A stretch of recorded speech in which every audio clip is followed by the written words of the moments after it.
Good morning, students. Today I will discuss about chapter 8. This chapter is ratio and proportion. There are some important questions. Find the third proportional to 8 and 12. And next question is find the mean proportional between 6 and 24. First time we solve the question number first. Students, here we find out the third proportional to 8 and 12. Solution. Let the third proportional to 8 and 12 be x. हमने क्या suppose कर लिया third proportional को x suppose किया, ठीक है। अगर हमने थर्ड प्रोपोर्शनल को x सपोज कर लिया तो हम फोर्थ प्रोपोर्शनल को कैसे फाइंड आउट करेंगे। देखिए इसके लिए क्या होता है कि जो सेकेंड टर्म है वो रिपीट हो जाएगा। जैसे इसमें कितने टर्म है आपके, एक और दो टर्म है, 8 और 12 वाला रेशियो क्या है 8 एंड 12। पहले दो टर्म का रेशियो क्या होगा 8:12। तो जो सेकेंड टर्म है इसी को हम रिपीट कर देंगे, ठीक है, इसी को हम रिपीट कर देंगे और क्या हो जाएगा चौथा टर्म निकालने के लिए क्या हो जाएगा, क्या लिखेंगे then the fourth proportional to 8 12 is x। कहने का मतलब सेकेंड वाले टर्म को रिपीट कर देंगे, तभी तो कंप्लीट आपका चार टर्म मिलेगा, क्योंकि हमें फोर्थ प्रोपोर्शनल निकालना है, ठीक है। 1 2 और एक तीसरा वाला x सपोज किए हैं, ठीक है। तो हम क्या करेंगे, तो बीच का एक टर्म जो आपका एब्सेंट है वो बीच के टर्म को हम फाइंड आउट करने के लिए क्या करते हैं सेकेंड टर्म को रिपीट कर देते हैं, ठीक है। तब हमें ओवरऑल चारों टर्म दिखाई देता है। तो देखिए अब हमें चारों टर्म मिल गए, हम इसको प्रोपोर्शन में कैसे दिखाएंगे 8:12 प्रोपोर्शनल 12:x, ठीक है बच्चों। अब हमें ये अगर ये प्रोपोर्शनल में हो गए तो हमारा क्या होगा, हमें ये कंडीशन पता है product of extreme equal to product of means. तो प्रोडक्ट ऑफ एक्सट्रीम का मतलब क्या होगा, ये जो बाहर वाले हैं, और मीन्स का मतलब क्या होगा ये जो अंदर वाले हैं, ठीक है। ये बिटवीन का टू टर्म्स आपका मीन्स हो गया, और ये जो आउटर टर्म्स हैं ये हो गए आपकी एक्सट्रीम टर्म्स। तो देखिए एक्सट्रीम टर्म का मल्टीप्लाई करेंगे तो 8x होगा, ठीक है बच्चों। 8x इक्वल टू मींस का क्या होगा 12 × 12। तो x इक्वल टू क्या हो जाएगा, ये 8 क्या हो जाएगा डिवीजन में जाएगा, तो आपका 12 12 जा 144 divide by 8, 144 is divisible by 8, we get the value of x 18। this is the third proportional to 8 and 12। यही हमें फाइंड आउट करना है।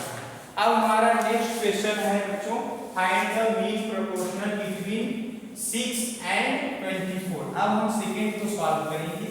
तो सेकेंड वाला क्वेश्चन आप देखिए, फर्स्ट का हो गया, अब सेकेंड के लिए हमें फर्स्ट को इरेज करना पड़ेगा, उसके बाद हम आपको सेकेंड क्वेश्चन का सॉल्यूशन बताएंगे। तो देखिए सेकेंड क्वेश्चन में पूछा है find the mean proportional between 6 and 24। हम क्या करेंगे सपोज करेंगे लेट द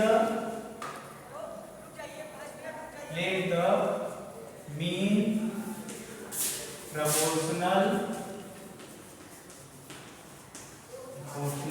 बिटवीन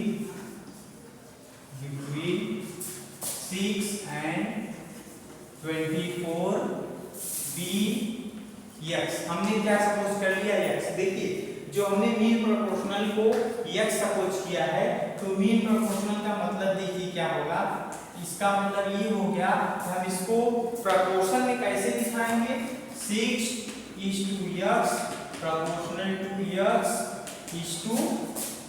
24। बच्चों जब मीन की बात आएगी तो ये जो बीच वाला टर्म है इसको हमें रिपीट कर देना है, ठीक है। जो बीच का टर्म होगा उसी को, ये जो सेकेंड टर्म हमने सपोज किया है मेन टर्म को जो हम सपोज किए हैं इसी को हमें क्या कर देना है रिपीट कर देना है, ठीक है।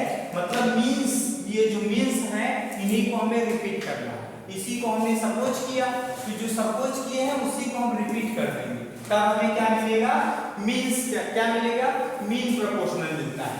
तो आप क्या करेंगे वही हम कंडीशन अप्लाई कर देंगे। देखिए फर्स्ट क्वेश्चन में हमने कंडीशन अप्लाई किया था, इसको हम दूसरे मेथड से सॉल्व करेंगे। देखिए 6:x को लिख सकते हैं 6/x in the fraction form, ठीक है। और ये कंडीशन होता है कि ये प्रोपोर्शनल में तभी होंगे जब इनका रेशियो क्या होगा, इक्वल होगा। ये भी एक कंडीशन है प्रोपोर्शनल के लिए कि प्रोपोर्शनल में ये तभी होंगे, कोई भी रेशियोज प्रोपोर्शनल में तब होंगे जब वो रेशियो आपस में इक्वल होंगे। देखिए 6/x इक्वल टू, ये दूसरा रेशियो क्या है, x/24। ठीक है बच्चों। तो अब देखिए हम यहाँ by cross multiplication x into x करेंगे तो क्या हो जाएगा, x स्क्वायर होगा, क्योंकि ये बेस सेम है। x इंटू x करेंगे तो क्या होगा, x स्क्वायर होगा। और दूसरी तरफ क्या होगा, 6 इंटू 24, ये क्या हो जाएगा 6 इंटू 24। तो ये हमें क्या मिलेगा, 6 4 जा 24, तो आपका कैरी हो गया, 6 2 जा 12, 12 और 2 14, 144 हो गया बच्चों। x स्क्वायर इक्वल टू क्या मिला, 144। तो इसको हम लिख सकते हैं x square equal to 12 to the power 2। अब देखिए यहाँ पे बेस सेम है, दोनों ये इक्वल बीच में है, और यहाँ पे हम देख रहे हैं कि जो हमारा पावर सेम है, सॉरी पावर सेम है, यहाँ पे 2 है, यहाँ पे भी 2 है।